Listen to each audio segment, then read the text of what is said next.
Hello, I'm Jinghua Zhang. Here is my learning reflection of instructional system design and ADDIE.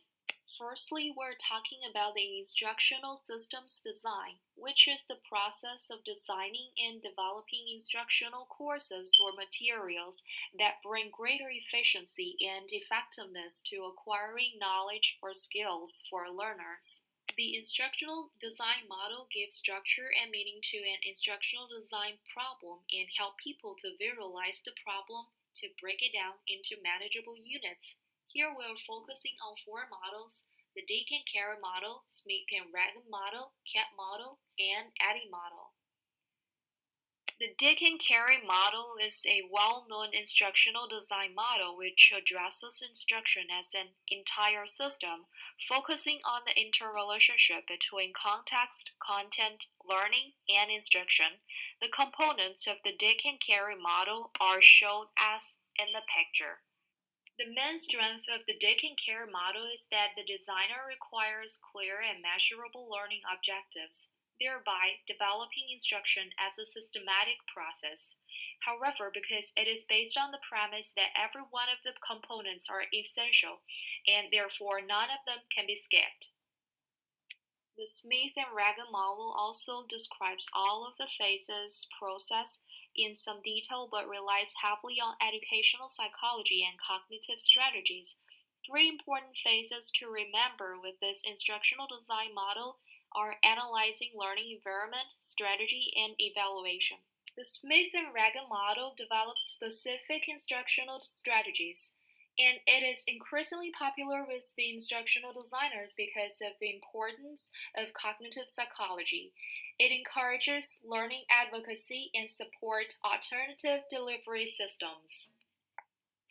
It is a linear model so that it does not allow a complex format design, and there is no specific objective and not very detailed oriented, so the Smith and Wagner model cannot be cooperated across different types of learning objectives. CAM's instructional design model is a continuous cycle that requires constant planning, design, development, and assessment to ensure effective instruction.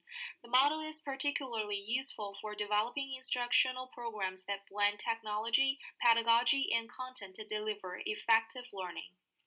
As mentioned before, the CAMP model is a continuous cycle, so it is flexible and highly acceptable. The stages are based on specific context of the classroom, so it provided more information to the designer about what to do, step by step.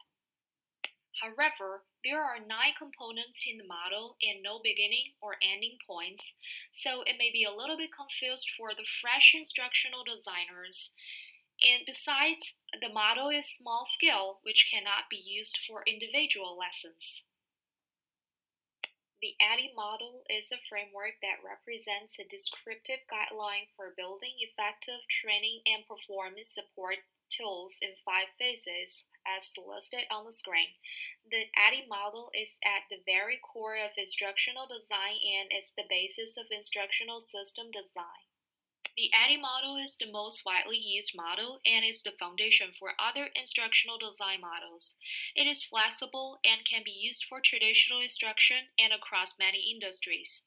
It allows for collaboration at each level and every stage. And also, there is structured guidance for the design. However, because the ADDIE model is a linear model, so you cannot get to the next phase without addressing the one before it.